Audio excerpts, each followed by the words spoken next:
Saya merupakan mahasiswi S1 Kebidanan Universitas Mega Buana Purwokerto. Di sini saya akan mempresentasikan tugas metodenya aturan kebidanan pranikah dan prakonsepsi dengan subtema jarak ideal dalam kehamilan.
Di bawah 2 tahun dari anak sebelumnya itu dapat menyebabkan pendarahan postpartum. Yang kedua yaitu plasenta previa, yaitu plasenta di mana plasenta itu letaknya di bawah bagian bawah rahim.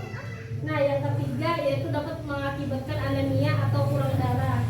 Yang keempat bisa mengakibatkan KPD atau ketuban betah dini yang biasanya disebut kalau orang kampung itu ketuban kembar kembar bayu. Nah, yang kelima yaitu endometriosis rasa nifas. Yang keenam bisa mengakibatkan kematian ibu. Kemudian ini ada beberapa efek jarak kehamilan terlalu dekat pada anak. Yang pertama dapat memicu pengabaian pada anak pertama secara fisik maupun psikis yang mengakibatkan rasa cemburu akibat ketidaksiapan berbagi kasih sayang dari orang tuanya. Nah, yang pertama ini pula dapat memicu kecemburuan antara anak pertama dan anak kedua, karena kan biasanya anak kedua hanya 1 tahun, misalnya jaraknya kan di bawah 2 tahun, misalnya anaknya umurnya 1 tahun, nah berarti ini bisa adik. Nah, itu dapat mengakibatkan kecemburuan fisik maupun psikis. Yang kedua yaitu banyak kakak beradik yang jarak kehamilannya atau kelahirannya terlalu pendek menimbulkan rasa sikap iri atau cemburu. Nah, bisa dapat mengakibatkan rasa cemburu juga pula. Nah, jadi dari efek jarak kehamilan terlalu dekat ini, anak-anak bisa merasakan dirinya itu cemburu, iri kepada adiknya, karena kebanyakan ibu-ibu pasti fokusnya kepada bayi yang baru lahir. Kemudian ini ada beberapa faktor penentu jarak kehamilan. Yang pertama yaitu faktor sosial budaya. Yaitu kenapa jadi faktor sosial budaya? Karena biasanya yang menentukan keputusan itu ada di tangan suami. Misalnya kita kan tante hamil, tapi laki menyuruh kalau bisa BKB. Nah, jadi kita kalau paksa aja itu nah hamil. Nah, yang kedua yaitu faktor usia. Misalnya di atas 35. Nah, kan biasanya kan di atas 35 ini kan sudah umurnya sudah tua. Nah, jadi kita cepat-cepat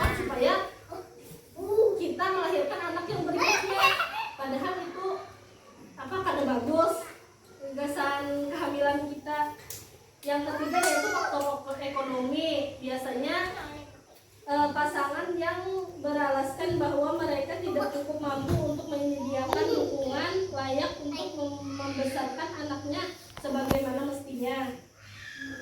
Kemudian faktor pendidikan yaitu peningkatan partisipasi pasangan di bidang pendidikan agar berdampak berbeda dampak dan perbatasan jumlah dan jarak anak yang akan dilahirkan. Nah, biasanya bila pendidikannya itu tinggi, misalnya lulusan S1, D3, nah ini akan berpikir kalau misalnya bisi anak tuh di bawah 2 tahunnya kan mau, karena kan banyak resikonya. Nah, menurut sumber dan informasi, dengan pengetahuan informasi tentang kehamilan yang aman dan memudahkan pasangan untuk mengambil keputusan kapan saja saat yang tepat untuk menentukan berapa jumlah anak serta jarak kehamilan yang aman.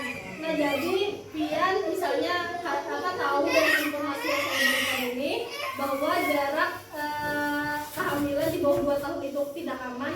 Nah, itu jadi pian jadi referensi pian kan sudah diberitahu, sudah diberikan pendidikan.